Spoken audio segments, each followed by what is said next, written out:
Good day and welcome to the Straz Center's Arts and Mind Village Chat. I'm Fred Johnson, artist in residence and community engagement specialist, and joyfully an active participant in this conversation about the importance of art as a modality for health and well-being for individuals and the community. I'm honored to be joined by my co-host from Johns Hopkins University, Susan Mag Salmon, who is the executive director of the Arts and Mind Lab there. Welcome, Susan. So good to be back after the first of the year in our new season here, moving forward together. Very exciting. Very exciting. It's good to see you, Fred.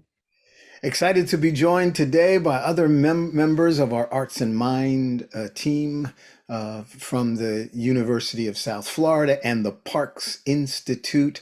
One of the key members of our team who has been involved from the very, very beginning. Always a pleasure to have you, Mr. John Parks, with us. Thank you, Fred. It's an honor to be here today and participate in these conversations. Thank you, sir. Thank you, sir. Two other great members of our team, a dance therapist who does just tremendous work in the clinical setting, helping to empower members of our community. She is also a choreographer and one of the most imaginative and creative people that I have met in the world of movement, Miss Brittany Cleland. Brittany, welcome to our Village Chat. Hi, thank you so much for having me here today. It is such a pleasure to be part of this conversation. And storyteller, dancer, arts educator, inspiration, and really, really an important member of our Arts and Mind team, and really the person who is responsible for what we are so excited to talk about today, Miss Jennifer Harmon. Jennifer, welcome to the Arts and Mind Village Chat. Thank you, Fred. You need to stop because I'm about to start crying. That's okay. I forgot that. Magnificent crier, Jennifer Harmon. No, I'm very, very honored to be a part of this today. I'm very excited. Well, happy that you are here, and happy and thankful to you for introducing us to and making us aware of our guest today, who represents someone who is a true legend and really a trailblazer in not only the conversation, but the example of how powerful art can be to heal and to inspire. It's an honor to welcome with us today Mr. Francis J. Roach, who is the artistic director, master teacher, choreographer, performer, and overall manager and continuing visionary for the Luigi dance theater in New York City. Francis, thank you so much for being here. I am, of course, talking about the phenomenal Luigi and his life, his legacy, and his important part of this conversation about art, specifically movement and dance as a modality for health and well-being. So welcome, welcome, welcome to the Village Chat. We're so honored that you're here.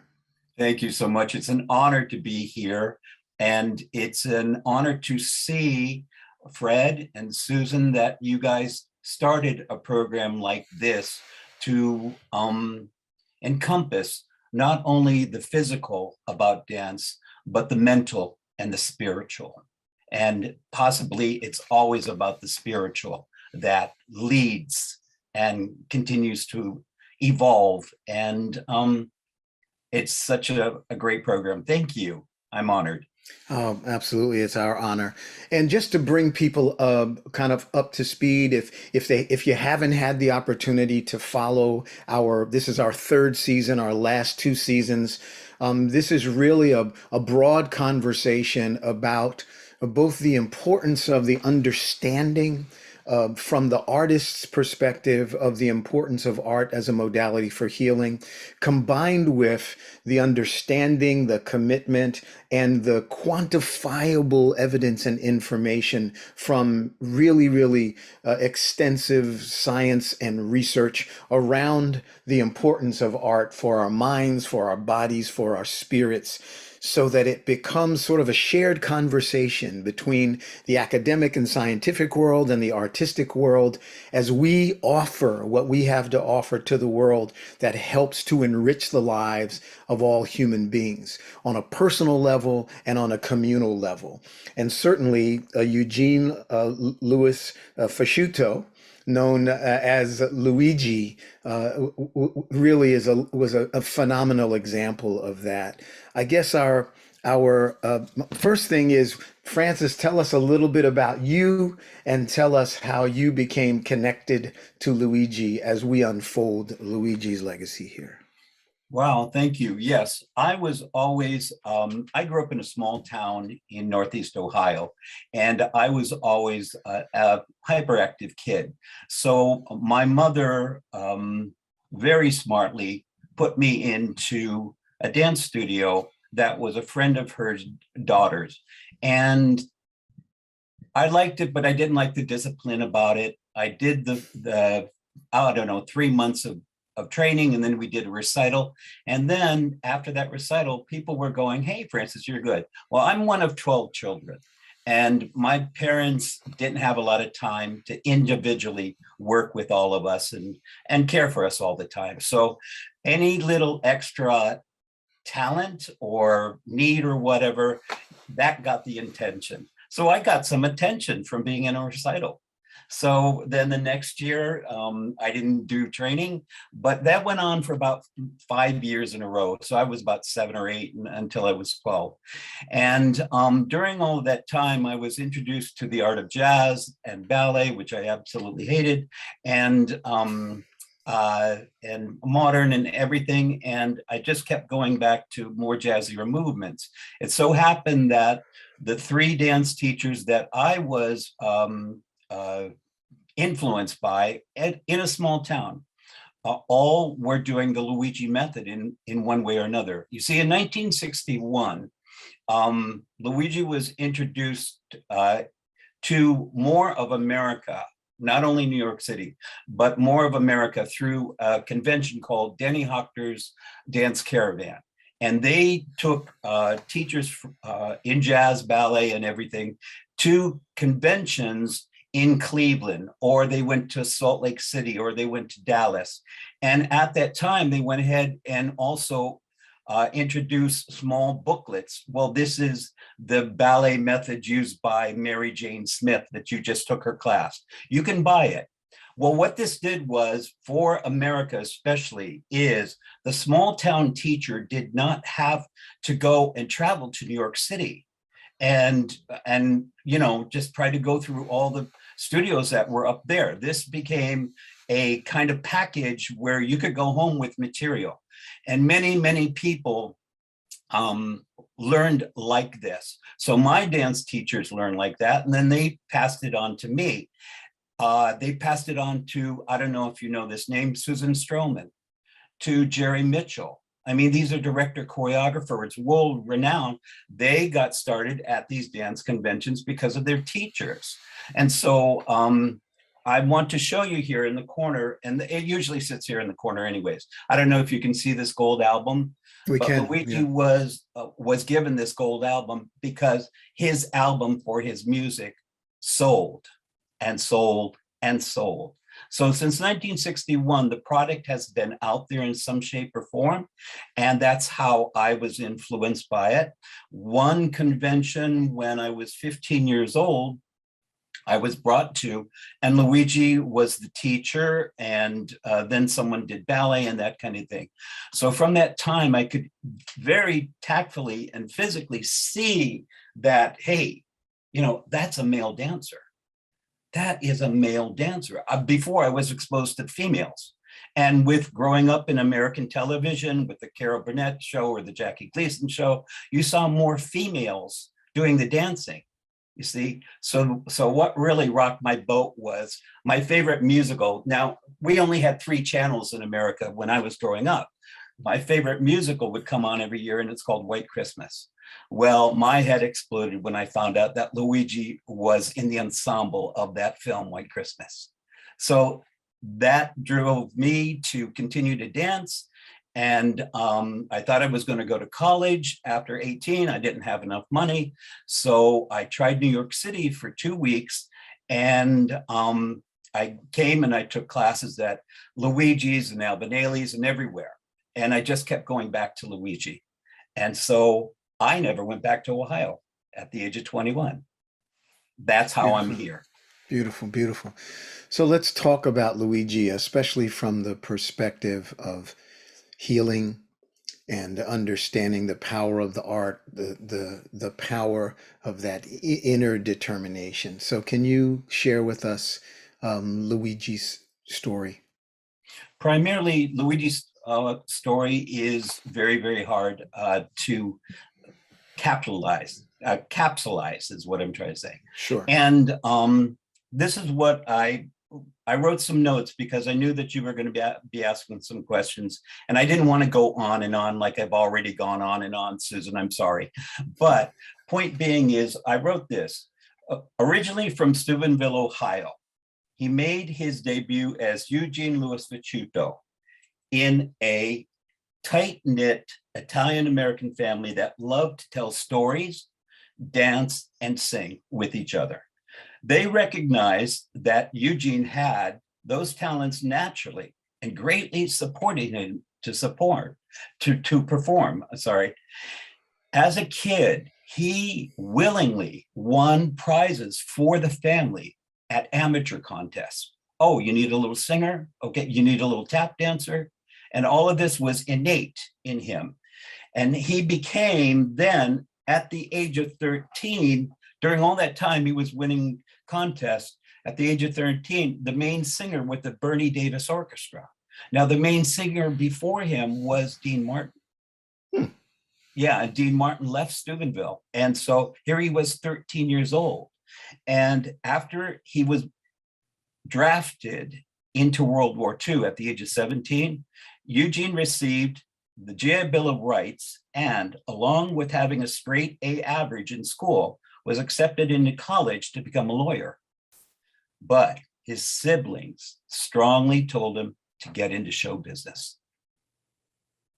Then, when he went out to Hollywood in 1946, he started to take formal dance classes. He took his first ever ballet class when he was 21. And his work, his jazz ballet, is so influenced by ballet. And that was when, only 3 months out there in Los Angeles, he was in a near fatal car accident. He suffered a basal skull fracture, which caused paralysis down one side of his body and one side of his face. It cracked his teeth and jaw and jarred his eyes out of his head, which then, after repair, gave him crossed eyes and double vision for the rest of his life.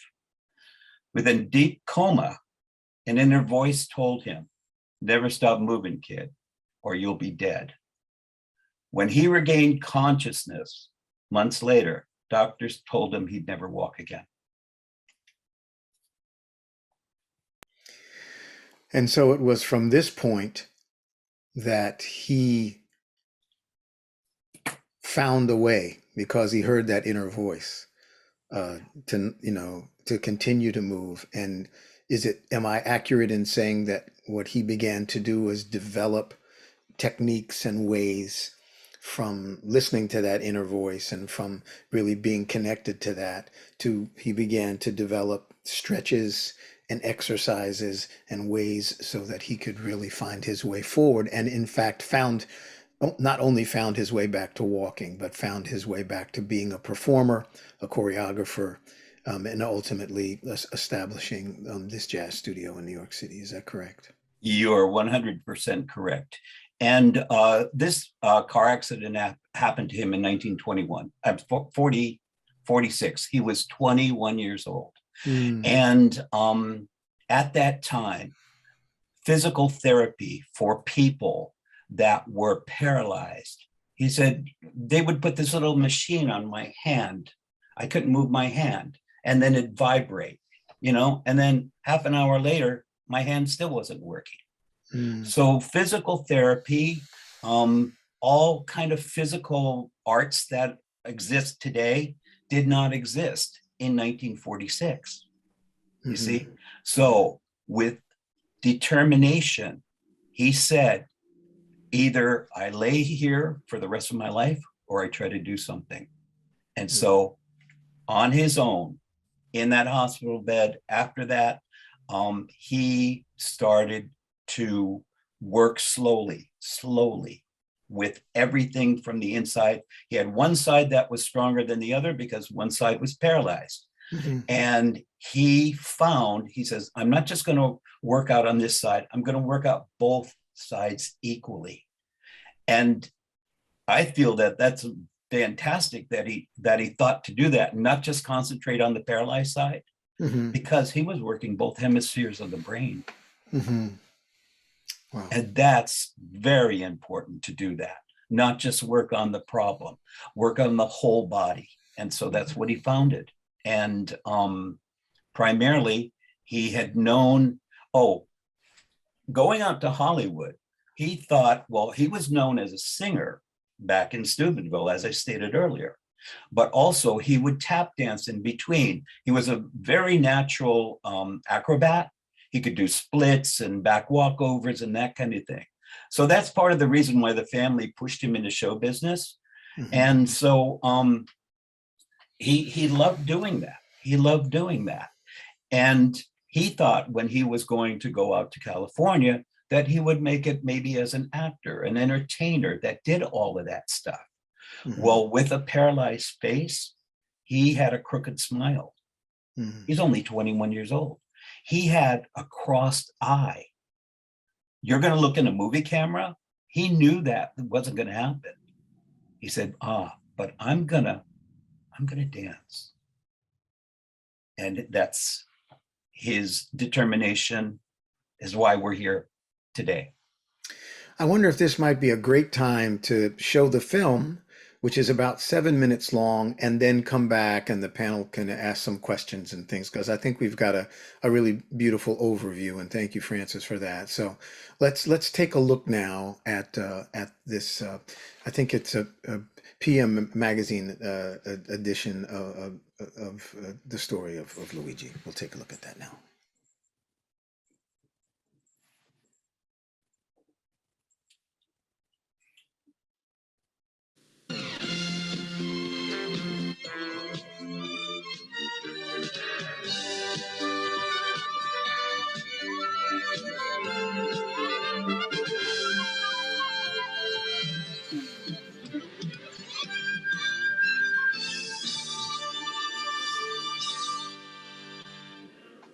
I'm at Luigi's Dance Studio at 62nd and Broadway, and it's in this studio that a lot of famous people have learned to dance, like Liza Minnelli, Elliot Gould, and many, many more. On tonight's show, in fact, next we're going to take a closer look at Luigi, who some people say is the world's greatest jazz teacher.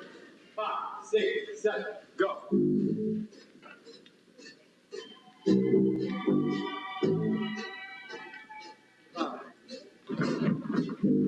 His name is Luigi, and he is known all over the world as the great teacher and founder of jazz dance.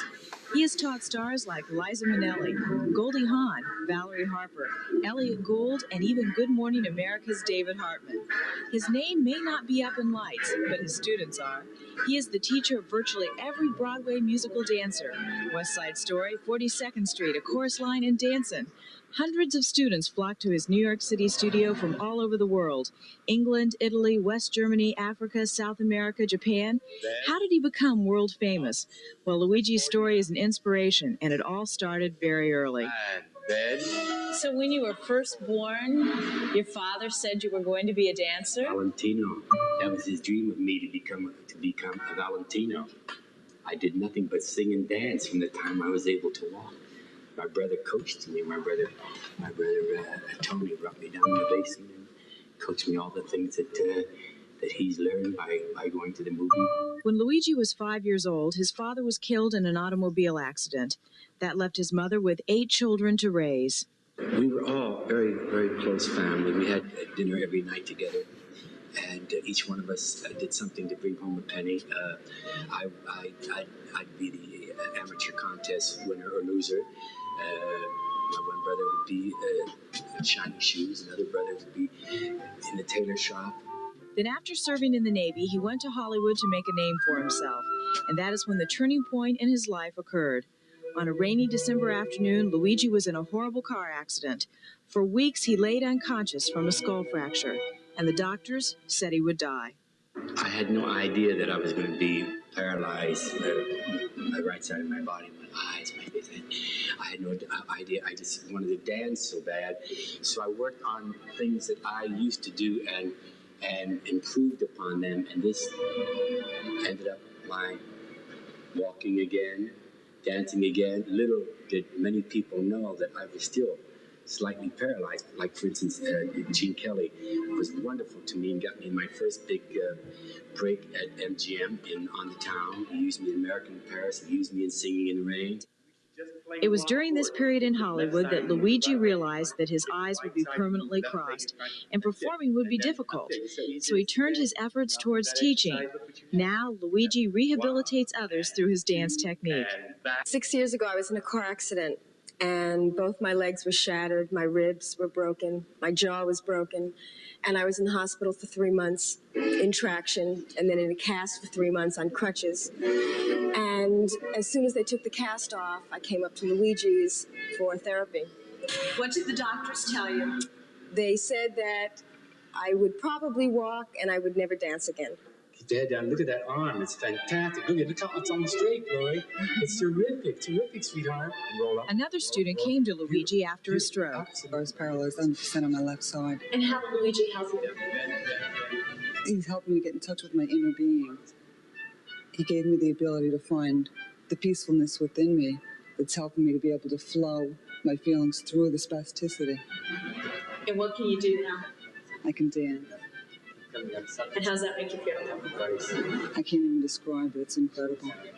For a girl that's never danced in your life, you're going to be dancing, girl.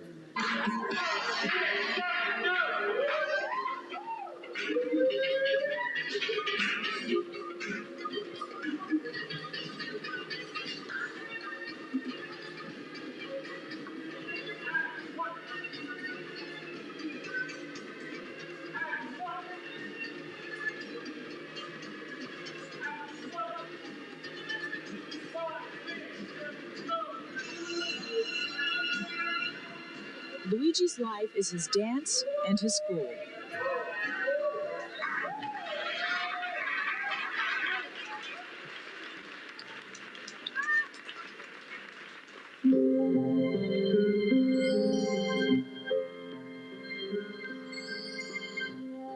For many, Luigi is not only a teacher, but a father and a guide. He has inspired many people to overcome obstacles in life. Luigi teaches life through dance.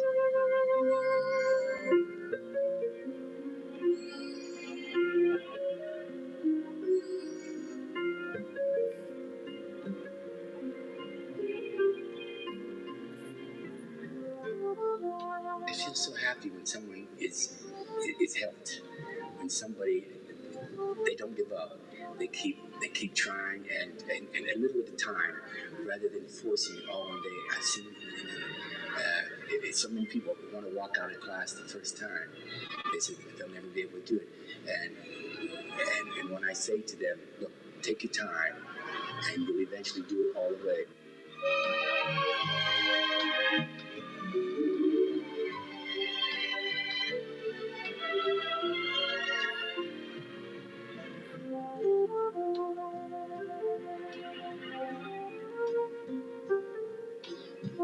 Start moving. Feel it from the inside. It's not my words that I want you to understand. It's my feelings. Then you will understand me.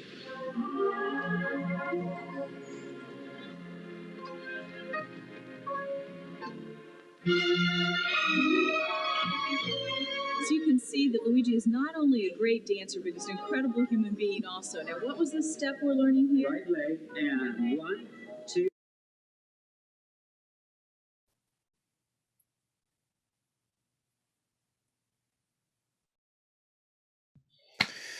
Wonderful. I mean, I think that's a really, really powerful description of who Luigi was. Yeah, we were very, very happy with that treatment of that. And by the way, the kid in the white shirt throughout the clips is me. So. Yeah. Oh, that's you. Yeah. You haven't changed a bit. That's right. We could tell the moment we saw you. I will pay you later. Well, you know what? Actually, it's the same smile, exactly the same smile. You look very happy there. You look very happy now. I love this line, teaches life through dance.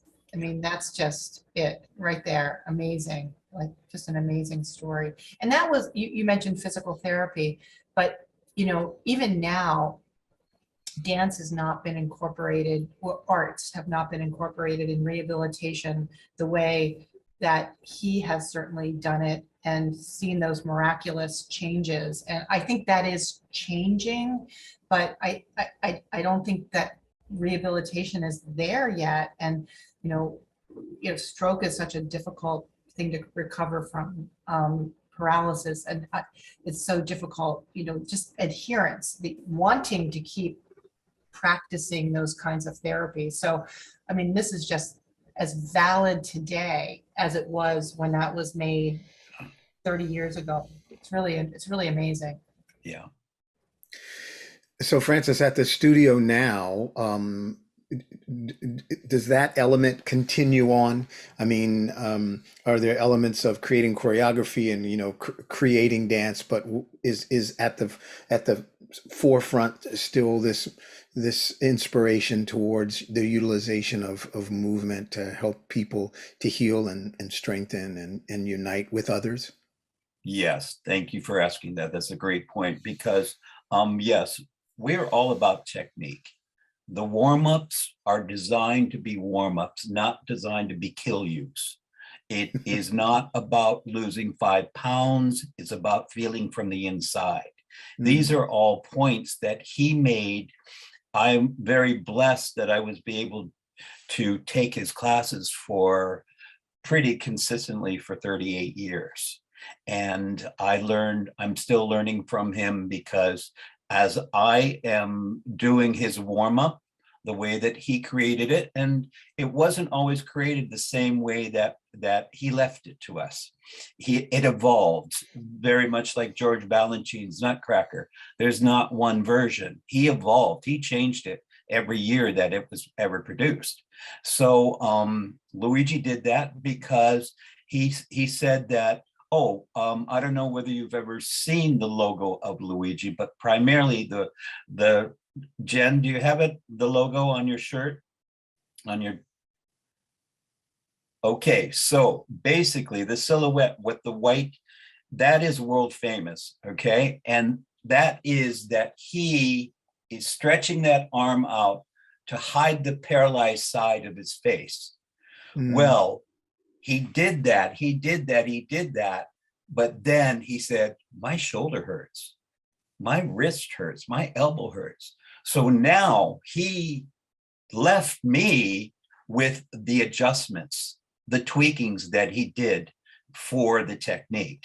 So instead of going harder with the body as he turned 50, as he turned 60, he went back to the real placement of the body in a classical way, because he found that you were not cutting off circulation.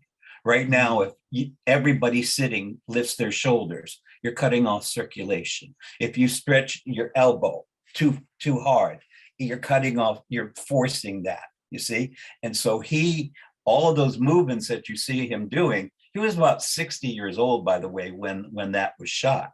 Well, a point being is there he is fighting double vision. And he does a pirouette. And he does a double pirouette, and fighting double vision, he does a high battement. Double vision itself for any of us is, like a kaleidoscope going on all the time, let alone to hang on to your center. So that's how his mind-body connection was trained, how much it was trained. And he was able to teach classes up until he was 85 years old. He was teaching 2 classes a day and he never sat. Mm. He was not in favor of any teacher that sits during a dance class. Mm. You physically got to be there. Physically, where you guys are right now, you've got to be there. You know, let's not just be talking heads. Let's feel our body at the same time. All of those little points are what he extolled to the world. Now, he was this is something that I did write down just as a little capsule of who I knew him as. And so if you don't mind, it's not going to take 5 minutes. It's only going to take 4. Now, Luigi always let out a hearty, infectious laugh at his own spontaneous, in-the-moment remarks. He could also cleverly sweeten his serious, often cryptic messages when he had a point to make. Ever the entertainer, this charismatic guy had the right to brag because he had great success in rebuilding by himself his paralyzed body. He got back into show business and then became an influential teacher. He was highly respected by a who's who list of celebrities, as well as students in every profession. He was honored with accolades from around the globe. The man was vivacious, yet a gentle force of nature. He had intuition as well. Luigi was an expert at giving love to so many people, even if he didn't necessarily like them. That's very powerful. Jennifer, I see you smiling. I would love to get your insight, into the Luigi experience and how it has impacted your life. So first, I had to regain my composure for a moment after watching the video, because that's what breathes life into me as a dancer and me as a person. And I've been so fortunate for Luigi technique and Luigi the man to have been a presence in my life for as long as I can remember. Miss Jackie was a friend and I guess technically a protege, right, Francis? Would she kind of be in that role? Sure. They were peas in a pod also. Yeah. So Miss Jackie, I started dancing when I was about 2.5 maybe. And once I started getting into single subject classes, we did Luigi warm-ups. That was part of it. And when we went from a 45-minute class to an hour-and-a-half class, the first 45 minutes was all Luigi warm-ups. And it wasn't just warming up the body, but it is working on technique. It's working on, the rhythm of the body and being centered and using your shoulders and, having your back straight and all of these different things that when you take other types of dance, as a professional, you know these things, but as a student, you don't necessarily know to think about some of these body postures. So I credit Luigi for so much of my technique and ability and for my love of dance. And even now, not even because of this call, but this week, my back has been hurting so bad and I've been missing my physical therapy appointments because we had back-to-back COVID in the house and all of that. And I'm like, I just need to pop in my Luigi CD and just do some warm-ups for a little bit because I know what my body needs. And that's exactly what my body needs. I'm going to be doing it this weekend. But, some of my most proudest moments were being in class in New York or when Luigi came down and did master classes and feeling seen, even though I was one among many. Every person in that room held importance to Luigi. And if I could just share this is always very close to me wherever I am. Like when I'm working, I'm usually in the office, but this is kind of my pride and joy. I don't know if you could see it. but that's me. That was the day that Luigi offered me a job at the studio.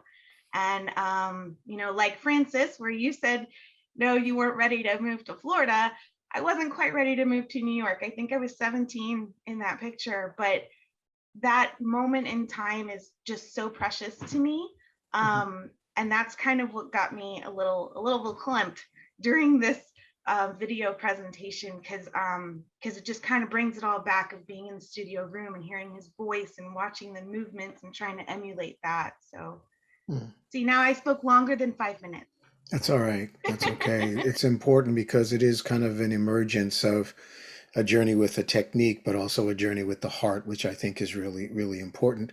Susan, in the research that you all have done, and I know that you guys have done some research in alignment with dance companies and things, is this thematically, are these things that have been heard before, and has there been some research done relative to the realigning of the body and how that can happen in miraculous ways? Yeah, well, first of all, I am sort of blown away by how what a groundbreaking pioneer he was. Yes. And I think, you mentioned intuition and sort of this instinct and drive and knowing. I mean, hearing that voice when he was in a coma saying, if you're not doing this, nobody's going to do this for you, and you got to save yourself, and that he did it with compassion. And it sounds like he was pretty feisty too. But the, things that we're learning are all the things that he knew, right? I mean, I think, we know that agency is really important. We know that personalization of, making it your own, embodying through dance changes the way that your neuroplasticity works, and that changes your motor systems, and connects different parts of the brain that are not able to function properly. I think this idea of community and a sense of belonging is also something that created through the studio, and that is also really, really important to healing, right? You want to be seen. I love, Jennifer, the way you talked about, he saw you even among 50 other people. You were seen, and you were in relationship to him. I think it's really extraordinary. I mean, the neurobiology of movement and learning is, we know more and more about that. And I'm going to turn it over to Brittany, who I know knows a lot about that. The one other thing that I guess I found so extraordinary is that he had, physiological limitations in terms of movement and, nerves, but the vision piece also really blows me away. Like, you would not know that he had a vision issue, and that he was able to vestibularly keep himself knowing what was up or down, right or left, is extraordinary. And I don't know if anybody's ever studied dance and vestibular issues, but in some ways I feel like he might have laid new groundwork there, because that he could do that he could train his brain, his body, to train his eyes. I mean, there's something there that's extraordinary. I guess, I don't know if anybody ever looked at that with him, but it's pretty extraordinary. Motor and vision are in the back of the brain. And I wonder if they were some kind of connectivity, something going on there, that one built the other, right? Brittany, is that fair to say? Yeah, sorry, I'm just like, love this conversation already, for two reasons. Not only being a dance therapist that works with traumatic brain injuries and the vestibular system and the vision system, but also someone who has had, like, I've had a traumatic brain injury. I use dance to help, in dance movement therapy in these ways, to help rehab myself back. My neuro PT, so like the neurologists that take people through, she knew I was a dancer. So we worked more on spotting, right? So like how we would as dancers spot. And that, like, at first I was seeing double vision. I was getting vertigo symptoms probably all the time. Like after my head injury, I could not turn for a while without getting those symptoms. And then through progressively spotting, I got to be able to do more pirouettes again, do chaîné turns again, right? So there is something that, and they're developing more research around this with dance and TBIs or vision systems, like using line dance or using ballet and jazz and doing that spotting and spatial awareness of rotating our body in space. So I loved hearing about the fact that he still had double vision while doing that, where he was way ahead of his time, because so many people probably would have given up. And he persevered and he developed this program, the Jazz Center, but it was also like a rehabilitation center for our bodies. I'm just still in awe and amazed and love it all. Without question. I'm sorry, go ahead, Susan. I was just gonna say, even thinking about naturally coming to dose and dosage, like how long people danced, how many times they danced, right? Like that's amazing too, that they were so engaged. They weren't thinking, oh, this is a prescription, I have to do this. They were just alive, and that changed their bodies and his bodies. Do you know if his Francis, if his vision either stabilized or even improved based on his dancing? Do you know anything about that? I'm just curious. That's a great question. I have a feeling that it had stabilized somewhat.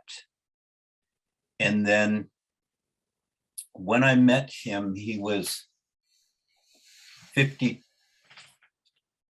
years old. And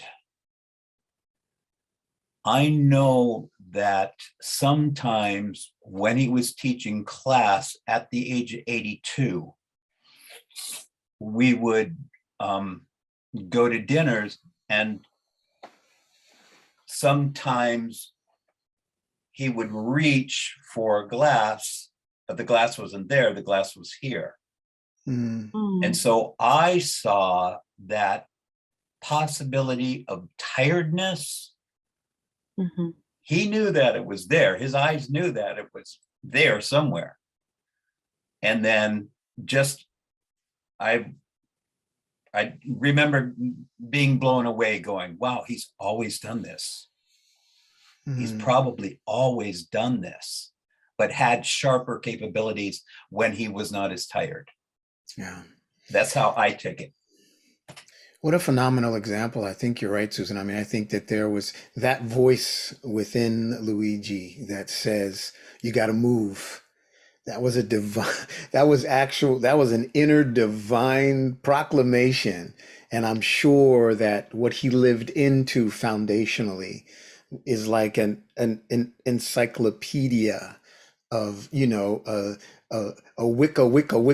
Wikipedia of experiences that only a small portion of it was articulated.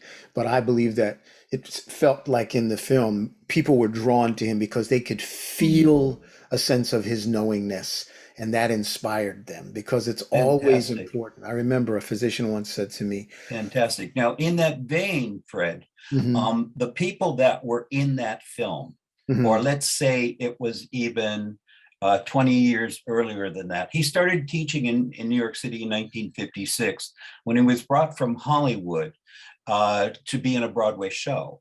And in 1956, he was just a new guy doing his method, and he was teaching at the June Taylor School of Dance. It was all in coordination with the June Taylor dancers.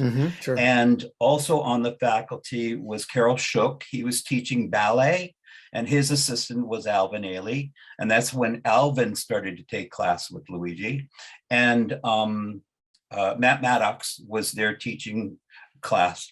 But point being is that the dance community did not officially know that Luigi had an accident here in New York City. It wasn't until 1964 when there was news in Dance Magazine about Luigi and about It wasn't his life story, nothing like that. It was just that the World's Fair dancers were all taking class with him. Then they'd go out and perform at the World's Fair.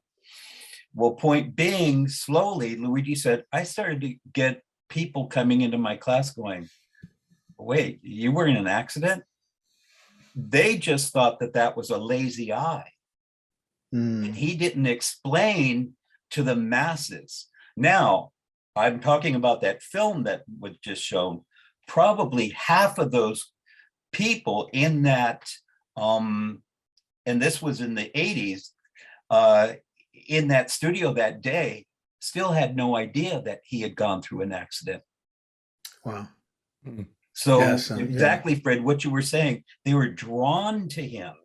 They felt all of that without knowing. I mean, there 93% of the world's dancers don't know his story. Right. Absolutely. Yeah.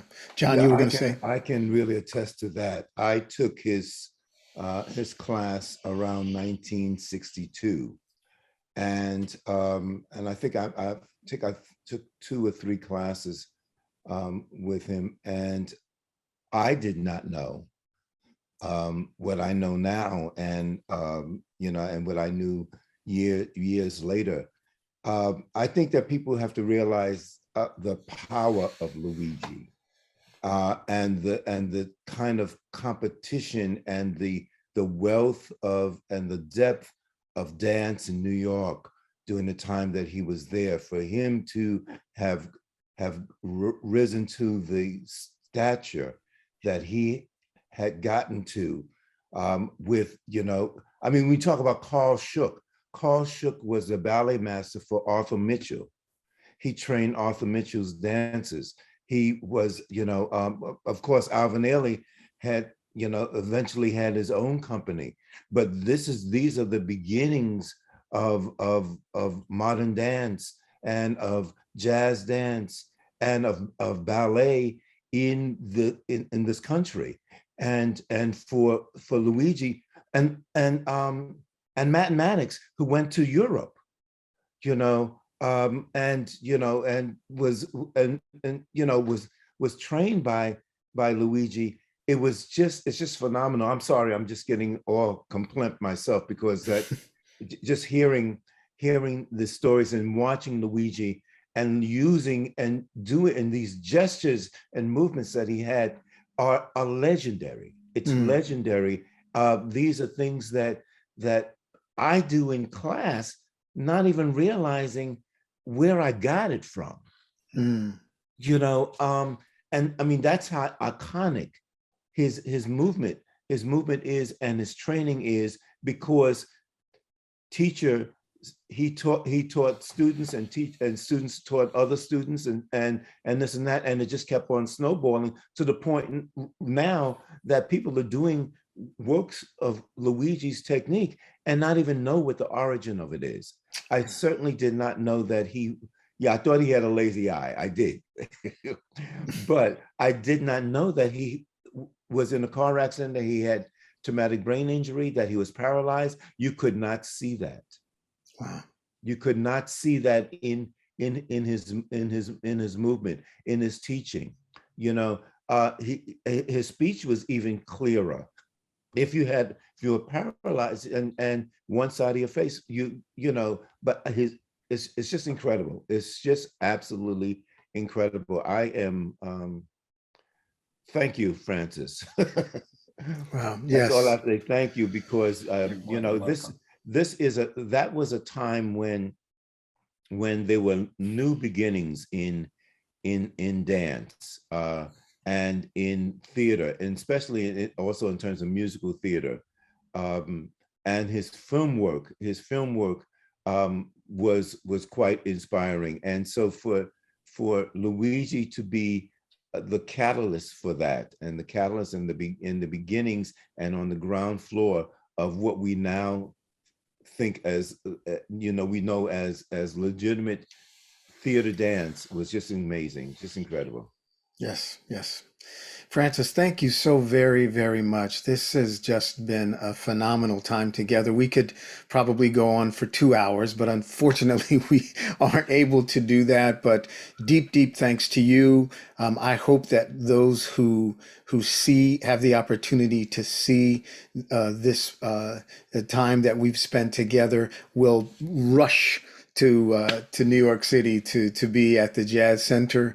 What an amazing legacy Luigi has created for the dance world, and our hats are off to you, sir, also for your keeping the flame alive and in such dignified, humble, and respectful ways. Continuing to enliven people's lives through dance and through this legacy of Luigi. John, thank you so much for being here. Brittany, thank you. Jennifer, thank you for opening our consciousness. And as always, Susan, thank you so very, very much for helping us to begin this journey. And we are so excited to continue. Francis, thank you. Thank you very much, my friend. We so appreciate it. And we thank all of you for sharing with us one of your most valuable commodities, and that is your time. We are collectively committed to continue the conversation, to inspire people to understand that going to the theater, playing an instrument, dancing down the street, singing, painting, writing, creating are an important part of the unique experience of the human journey. It's important for our bodies, for our minds, and for our spirit. And clearly today we have articulated that Luigi is at the very center of that acknowledgement and that journey forward. So our deep thanks to you. Until next time, stay safe, stay warm, stay well, and allow yourself to do some art or watch some art. And never stop moving. That's right. Never stop moving, and place your hand on your heart and feel your soul. We'll see you next time. Thanks. Take care.